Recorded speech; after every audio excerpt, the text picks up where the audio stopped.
तर मित्रांनो, आज मी माझ्या भटकंती वाईफ सोल या प्रोफाईलवर तुम्हाला सांगणार आहे बुलढाणा जिल्ह्यातील चांडोड या गावी स्थित असलेल्या काही मंदिरांबद्दल।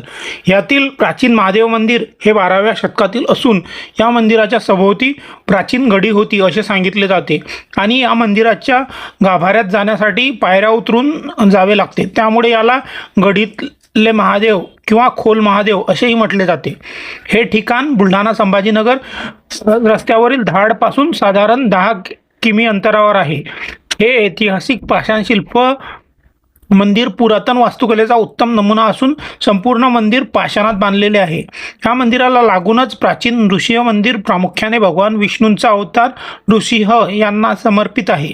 मंदिराच्या गाभाऱ्यात नृसिंहाची अतिशय सुंदर आणि कोरीव मूर्ती आहे। मंदिराच्या बाहेर भिंतीवरही विविध देवी देवतांच्या मूर्तींचे नक्षीकाम पाहायला मिळते।